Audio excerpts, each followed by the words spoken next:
Preventive foot health is vital for everyone, but especially for people with diabetes and other conditions that affect blood flow to the feet, such as peripheral arterial disease, which is also known as PAD.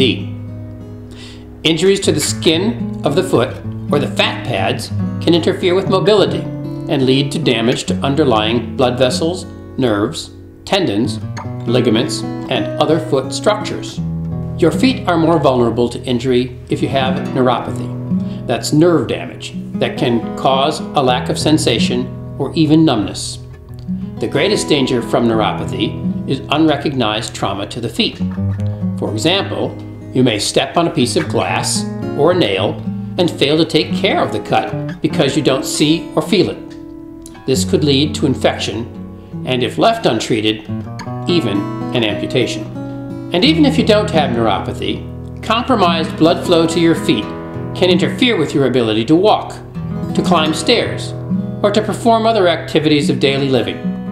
And if you do get a cut or a bruise on your foot, it will heal slowly, even with proper management. And sometimes it might not even heal at all. At IPFH, we stress the importance of skin and soft tissue management as a means of protecting feet from further damage. Specifically, we advise taking proactive measures to protect the outer layer of the skin from chafing and abrasion, to protect the underlying layers of skin from pressures and shearing forces, that's the side to side, forward and backward, and up and down motion of your foot inside your shoe, and to protect the fat pads on the heel and ball of your foot and the underside of the toes, which get thinner and less productive as we age. If you have diabetes, you certainly should be under a doctor's care. When you visit your doctor for a regular checkup, remind him or her to inspect your feet.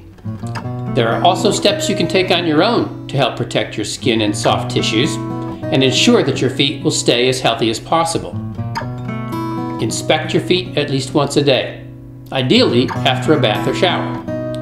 Look and feel for lumps, bumps, blisters or bruises, cuts, sores, or cracked skin, patches of thin or shiny skin and areas of redness, temperature differences, part hot, part cold, which may indicate reduced blood flow, pain, tingling, or numbness, ingrown toenails with red, puffy skin along the nail edges, often accompanied by tenderness or pain, and loss of hair on your foot or leg, which can signal reduced blood flow. It's also important to wash your feet daily using lukewarm water, but never hot water.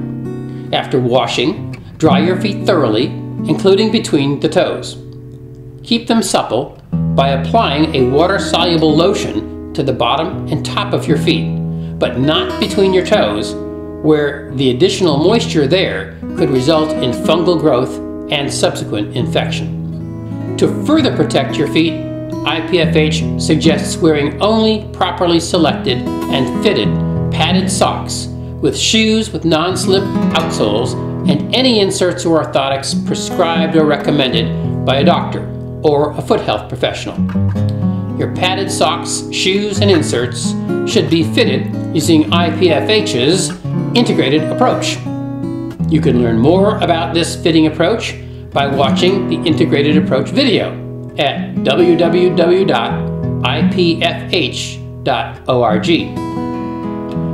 Peer-reviewed, published studies have shown that wearing clinically tested padded socks can reduce pressure and friction, the forces that compromise the skin and soft tissue of the feet, and are often a major cause of diabetic foot ulcerations.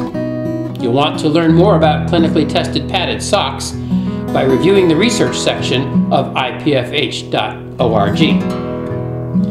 And finally, padded socks made from acrylic and acrylic blends have been demonstrated by clinical research to be best for the feet of people with diabetes because they wick more moisture away, making your feet less vulnerable to irritation, blisters, athlete's foot, and other foot conditions.